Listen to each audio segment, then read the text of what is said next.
First Edition is a ministry of First Community Church, a place of worship for everyone, regardless of religious background.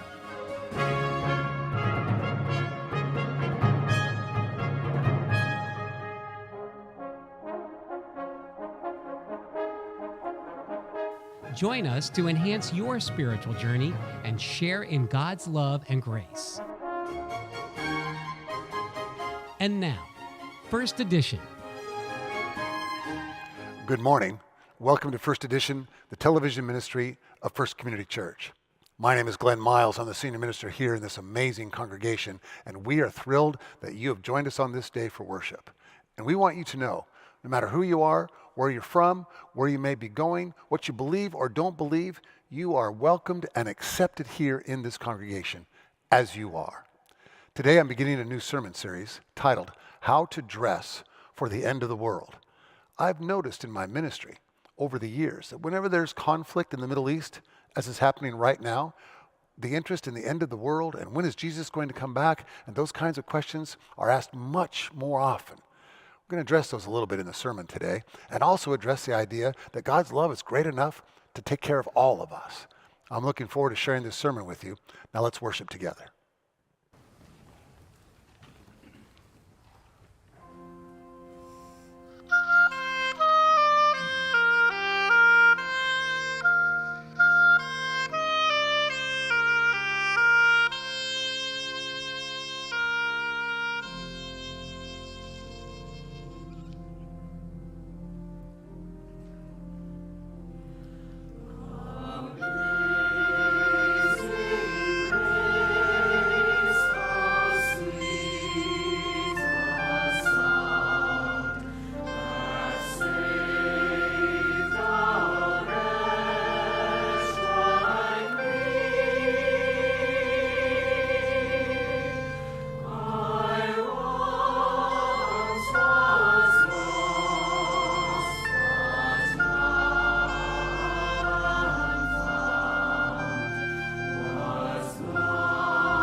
In the end of ends,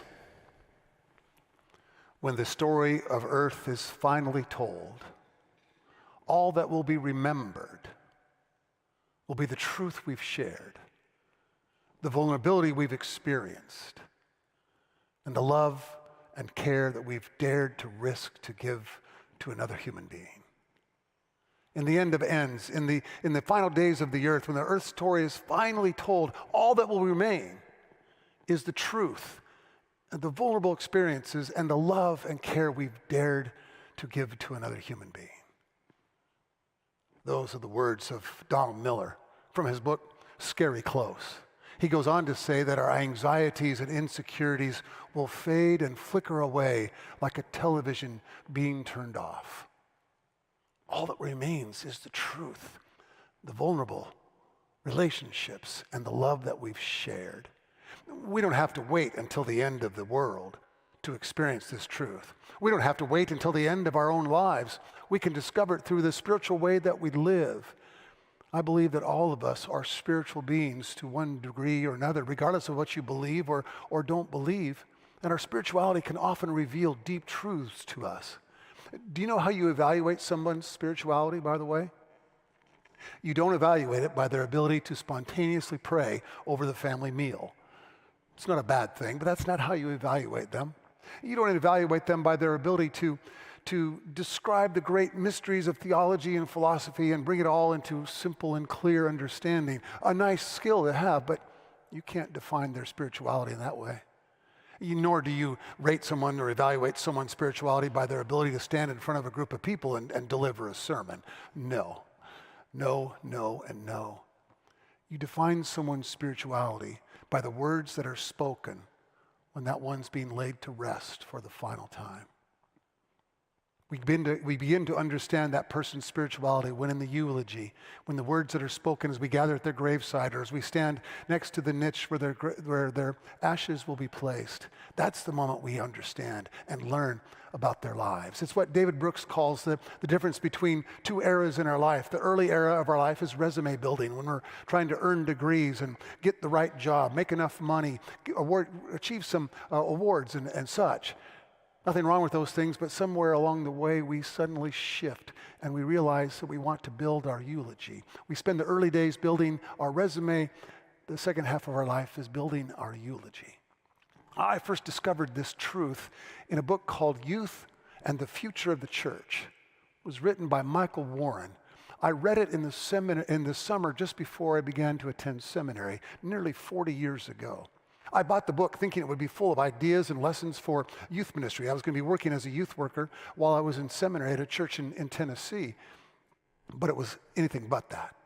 Instead, it was a deeply spiritual and theological reflection on death and spirituality through the lens of youth ministry, a book that haunts me to this day.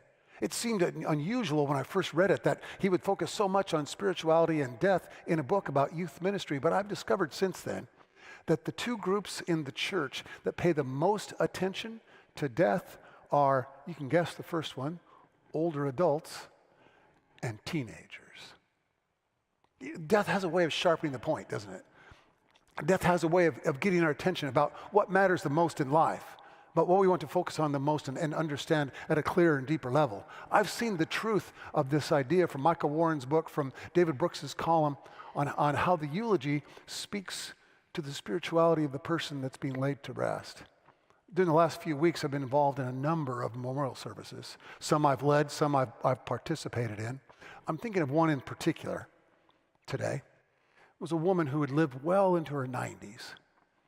I met with one of her daughters on the day before the service to learn more about her mother, to hear stories about her life and her loves and her losses and griefs, that sort of thing. It was a marvelous conversation. I learned so much about the woman. I knew I would have more than enough to write a meditation for her the next day. But then the daughter, she took a deep breath, sort of gathered herself, and she said, I want you to know something. Mom and Dad, her dad had died a few years before. Mom and Dad rarely spoke of their faith. They rarely talked about church. Oh, they were faithful members of First Community. They attended every Sunday they were in town. They're involved in a couple circle and other projects and mission services and all the rest. But they rarely talked about it. Instead, they just lived their faith. You could see their faith in the way they loved each other, in the way they loved their children, in the way they loved their family and friends. I shared that story the next day in the meditation. And then I quoted words from St. Francis. You've probably heard them before. They're rather well known. It's St. Francis of Assisi who said, "Preach the gospel at all times. When necessary, use words." It sounds like a cliche. Maybe you've heard it before, but we say it over and over and over again because it is true. I also quoted similar words from a poet and a journalist from the last century. His name was Edgar Guest. He began one of his poems saying, "I'd rather see a sermon than hear one any day." Death sharpens the point, doesn't it? It makes it clear about what matters the most, about the things that are most important in your life. There's a church in Thessalonica in the year 50 AD that receives a letter from the Apostle Paul. And this is probably the oldest document in the New Testament. It's a window, as it were, into the theology and faith of the earliest Christians. These folks in Thessalonica firmly and sincerely believed that Jesus was returning at any moment. His return was imminent. The Apostle Paul believed this as well. You can find this scattered throughout the various letters that he wrote to churches around the Mediterranean area. They believed sincerely and honestly and hopefully that Jesus would return soon to gather all of his sheep together to take them into the presence of God. And yet here we are now. It's 20 years after the resurrection. 20 years after Jesus was on earth. 20 years later, he's not returned. And to make things more difficult for them, they've lost many friends and family members in the church. And there's a sincere worry and fear in the congregation about what will happen to those who've died. When Jesus comes back to bring all of us into God's presence, will they be left behind? Will they be forgotten to the dustbin of history? What will happen to them? Now pause there for a moment. There's a temptation, and I've given into this temptation before. There's a temptation here to say, well, those naive Thessalonians, thank goodness our theology is so much more advanced. Thank goodness we're so much clearer about our faith and what we believe and don't believe and understand, and how naive of them to think that somehow Jesus was coming back just for them and they were going to be gathered. That's so silly. Now, I confess, I've done that before, and if it sounds arrogant, it's because it is. It's an arrogant thing to do. Imagine, for example, how our theology, our political ideology, our philosophy will sound 2,000 years from now. I pray to God every day that 2,000 years from now, no one will read my sermons. Trust me on that. So we instead want to look at them through the lens of what's happening in their church. They've got this sincere belief that Jesus could return any time, and there's grief and worry and fear and anxiety at work among the people in the congregation. Paul says to them, remember, Jesus will come back like a thief in the night. Now that sounds like a negative image, like a frightening one. If you've ever been robbed, you know it's frightening. Julie and I were robbed once while we were both away at work. It was in our house in San Diego. I was up in Orange County for a conference. She'd gone to work for the day. She came home first, though, picked up our son from daycare. He was only about 6 months old, walked into the house. Nate immediately began to cry, and Julie looked around and saw that there was stuff dumped everywhere. All the drawers in the kitchen had been dumped out. All the drawers and the dressers down the hallway in the bedrooms had been dumped out and tossed around. The closets were emptied. It was a very frightening moment. That's not what Paul's trying to evoke from them, though. Instead, he's using it in a positive way. You don't know when a thief might come. You don't know when a thief might show up in the middle of the night. Therefore, don't spend any time worrying about that. Instead, turn on the light. That's how you get dressed for the end of the world, Paul is saying. Turn on the light first. Turn on the light that is your salvation. Turn on the light that the old ancient psalmist saw as well, as a way to guide us down our pathway through this world. We are not children of the darkness. We're not children of misunderstanding. We are children of the light, he's saying to them. It's an encouraging and hope-filled word. Did you know that Matthew Mark, and Luke quote Jesus, all three of them quote Jesus saying something similar? No one knows. No one knows. Don't spend any time worrying about that. Instead, live your lives now, today, in this moment, with love, mercy, and grace at the center of who you are. Earlier in that same text, did you catch this phrase as Sarah read it? It was in quotes. Some will say there is peace and security. Peace and security. It's a political slogan. It's a Roman political slogan. Yes, Paul brought politics into church. It was a well-known phrase around the Roman Empire, around the Mediterranean world. The Romans were well known for 5 decades now for saying peace and security. We brought peace and security. We brought peace and security. Shouldn't you admire us? And Paul is saying to his congregation, no, because that peace has come at the tip of a spear, figuratively and sometimes literally pressed into our chests. The Romans are pressing that spear into our chest saying, you want peace and security? Then you will live the way we tell you to live. It's not peace, it's not security, it's oppression, period. Paul is saying that peace, that security does not define who we are. We are defined as people of the light. We are people who want to follow in the light of Christ, in the light of Christ's love, grace, and mercy, whatever direction it takes us down the pathway we find in life. Think about their world. There were wars and rumors of wars. There were earthquakes and erupting volcanoes. There was fear and anxiety on every street corner. It was a mess. But you know what? We could change the date to the letter from 50 to 2023. And it would speak to us. Think of the unholiness of the Holy Land right now. How awful and terrible it is. Think of the terrible oppressive attack by the Russians on the Ukrainians. Think of all the fear that there is in the world in many places, that at any moment violence could erupt. I can't prove this, what I'm about to say, in any way, but it just feels to me, right now in this moment as though we're on the edge of violence erupting worse than we've ever seen in the United States or seen for 150 years. It just has that sense of fear hanging over us like a dark rain cloud, ready to erupt. Peace and security. Paul says to us, Jesus says to us, God says to us, in this moment, don't let outside forces control who you are. Don't let the outside ones tell you how you are to believe or how you are to think. Instead, be framed by the mind of Christ, by the light of salvation, by the goodness of grace, mercy, and love. You know, sometimes, not very often, but a few times in my almost 40 years of ministry now, I'll have someone say along the way, you preach the Bible too much. You preach the Bible too much. We need more relevant sermons. Usually in my mind, I don't say this out loud, but usually in my mind, I think to myself, like my southern friends say, well, bless your heart. Because I think the Bible, frankly, speaks to the world. Walter Brueggemann, one of my favorite theologians, says, the Bible presents a counter-narrative. The world presents the control through violence and worse, and the Bible presents a counter-narrative to that, a narrative that is built on love and grace, hope, and faith.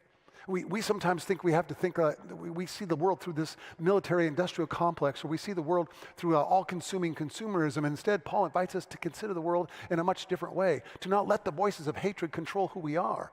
And let's look at our world honestly. Let's look at our country honestly. The voices of hatred, voices of dishonesty, voices of fear-mongering are in and among us and all around us. But we are not defined. We are not defined by someone else's hatred, by someone else's dishonesty. We are defined by the one in whose name we follow. The great black theologian, Howard Thurman, faced tremendous racism and bigotry in his life. But he wrote in his book, Jesus and the Disinherited, that Jesus turned away from hatred because he knew hatred was death to the heart, death to the mind, death to the spirit, death to our communion with God. Well, how do we do this?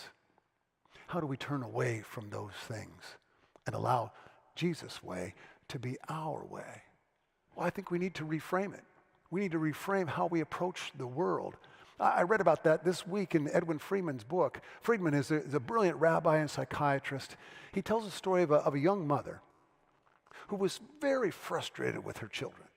She'd spent years trying to get them to do their homework, to study for their tests, to do their reading, to get things done on time, and she had no success whatsoever. Constantly nagging at them, chirping at them, harping after them to get it done, get it done, get it done, and their grades are less than average, below average, less than they should be able to do. She knows they're smart and intelligent, and she's just frustrated until one day she has a realization. So she calls the kids into the kitchen. They all sit down around the table, and she says, look, I've just realized, if you don't go to college, I'm going to save a lot of money.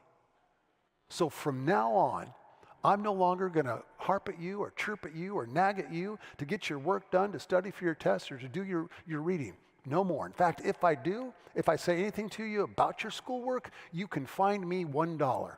You find me $1. Amazingly, her kids' grades went up. Also, she'd had this nagging back pain in her lower back for years, couldn't figure out the source of it. Mysteriously, it went away. She said to Dr. Friedman, I've been trying to motivate my kids. Instead, I reframed it and focused on what I could regulate about myself, and I became the mother that they needed. When we look at ourselves and reframe our lives in light of the teaching we already know, we don't have to come to the end of the world. We don't have to come to the end of our lives. We can truly be transformed, reframed through the power and the goodness of grace, mercy, and love. And as we do, as we make our way down that path, as we walk in the very footsteps of Jesus himself, we will indeed be transformed, and we will hear echoing across the valleys and from the sides of the mountains and all around the world. We'll hear echo those words from the Gospel of John. The light has come into the world, and the darkness has not overcome it. Amen.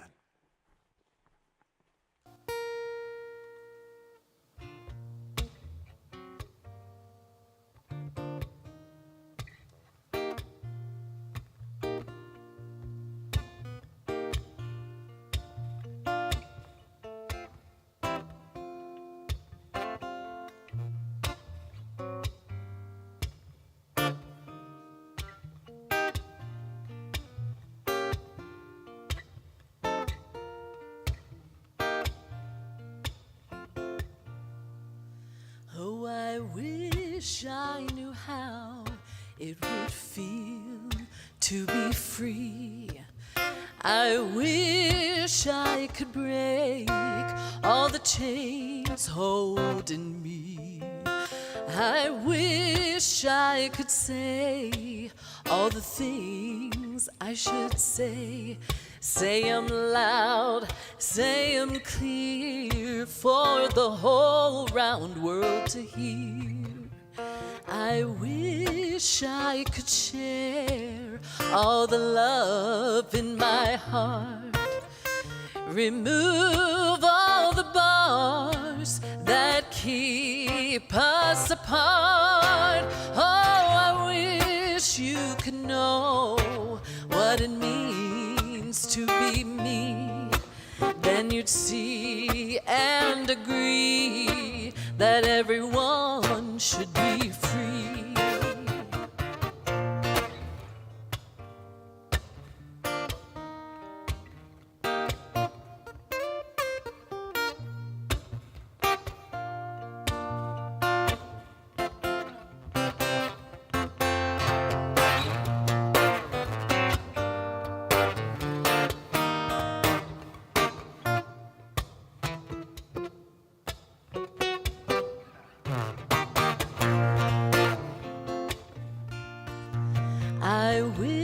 wish I could give all I'm longing to give.